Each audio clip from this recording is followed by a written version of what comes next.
Hello friends, मैं हूं विनीत पांडे और आप सभी का स्वागत है ग्रीनएक्स कंसल्टिंग के आज के वीडियो में। दोस्तों, आज फिर से मैं आपके लिए एक बहुत ही बेहतरीन वीडियो लेके आया हूं जो कि है ISO 14001 2015 स्टैंडर्ड के बारे में।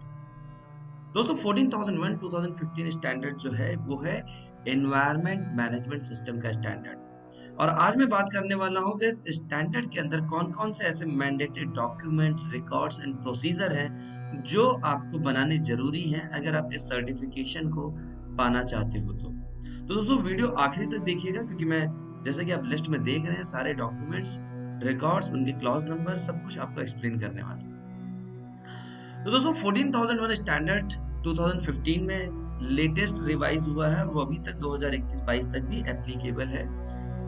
और इसको इम्प्लीमेंट करने के लिए आपको कुछ मैंडेटरी डॉक्यूमेंट्स होते हैं जो कि आपके ऑर्गेनाइजेशन में इम्प्लीमेंट करना जरूरी है, जैसे कि आप सिस्टम में देख सकते हैं यहाँ पे। तो सबसे पहले अगर मैं केवल मैंडेटरी डॉक्यूमेंट्स की बात करूं तो मैंडेटरी डॉक्यूमेंट्स सबसे पहला जो है scope of the environmental management system. आपका जो एनवायरमेंट मैनेजमेंट सिस्टम का स्टैंडर्ड है उसका स्कोप क्या है, ये 4.3 क्लॉज के हिसाब से आपको बनाना होगा।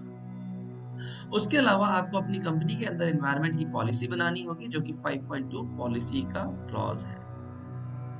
उसके अलावा आपको procedure for identification and evaluation of environmental aspects, जो कि आपका एस्पेक्ट इम्पैक्ट रजिस्टर होता है, वो बनाना होता है एज पर 6.1.2 जो कि ऑब्जेक्टिव का क्लॉज है।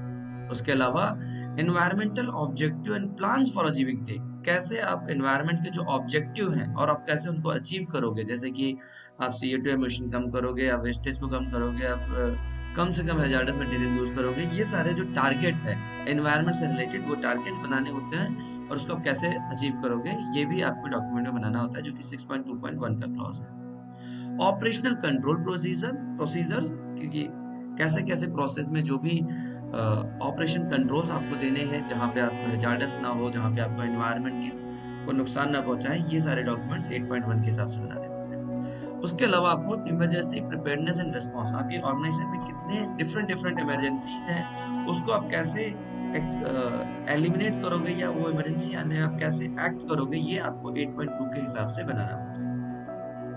उसके अलावा बात करते हैं कुछ रिकॉर्ड्स की। तो रिकॉर्ड्स में सबसे पहला आता है risk and opportunity that need to be address. आपके ऑर्गेनाइजेशन में कौन से ऐसे रिस्क है, कौन से ऐसी अपॉर्चुनिटीज है जो एनवायरनमेंट को रेफर करते हुए हैं, उससे रिलेटेड आपको रिकॉर्ड्स बनाते हैं कि उस पे आपने एक्शन लिए हैं 6.1.1 के हिसाब से। उसके अलावा आता है compliance obligation record and competence records, कि ये आपके ऑर्गेनाइजेशन में एनवायरनमेंट से रिलेटेड कौन-कौन सी कॉम्पिटेंस लोगों को चाहिए और कौन-कौन से ऐसे कॉम्प्लायंस ऑब्लिगेशन है। कॉम्प्लायंस का मतलब जो मैंडेटरी चीजें हैं गवर्नमेंट के हिसाब से वो आपको करनी है, 7.2 क्लॉज में आता है। जैसे अगर आपकी कंपनी में बॉयलर है तो बॉयलर को चलाने के लिए सर्टिफाइड बंदा होना चाहिए।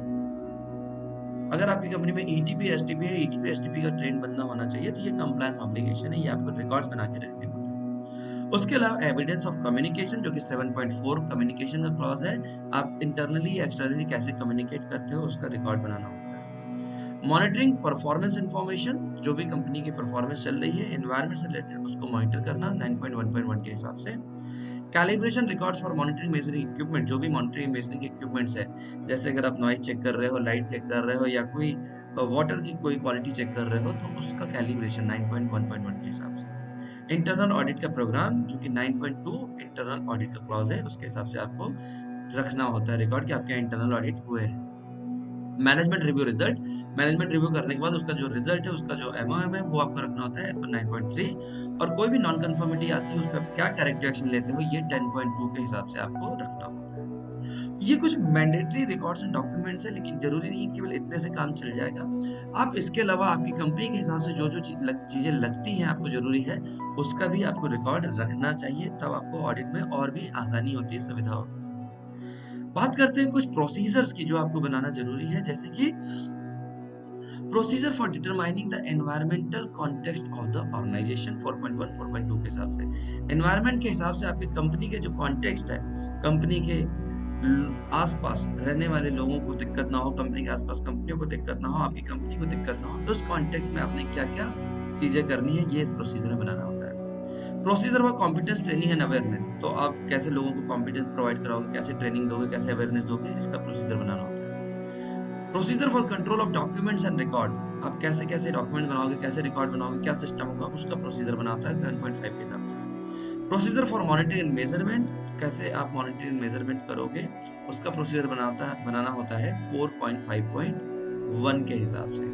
प्रोसीजर फॉर कंप्लायंस ऑब्लिगेशन 9.1.2 के हिसाब से, कैसे आप कंप्लायंस मॉनिटरिंग करोगे, कैसे उसका आप इवैल्यूएशन करोगे 9.1 के हिसाब से। इंटरनल ऑडिटर का प्रोसीजर और नॉन कंफर्मिटी और करेक्टिव एक्शन का प्रोसीजर बनाना, ये कुछ मैंडेटरी प्रोसीजर। तो दोस्तों ये थे mandatory documents, mandatory record and mandatory procedure. ये सारे के सारे अगर आप बना लेते हैं कंपनी में, उसके अलावा बाकी चीजें भी अगर आप कर लेते हो, आपकी कंपनी का बहुत ही अच्छा सिस्टम है, एनवायरनमेंट के प्रति आप काफी अच्छा केयर करते हो, तो आपको सर्टिफिकेशन लेने से कोई भी रोक नहीं सकता है। तो दोस्तों उम्मीद करता हूँ कि ये वीडियो आपको पसंद आया होगा। जो भी आपके फ्रेंड्स हैं, जो भी आप ISO 14001 2015 के स्टैंडर्ड को इम्प्लीमेंट करना चाहते हैं, उनको ये वीडियो शेयर जरूर करिएगा और मुझे कमेंट करके बताइएगा कि वीडियो आपको कैसी लगी। Thank you, good day, good bye.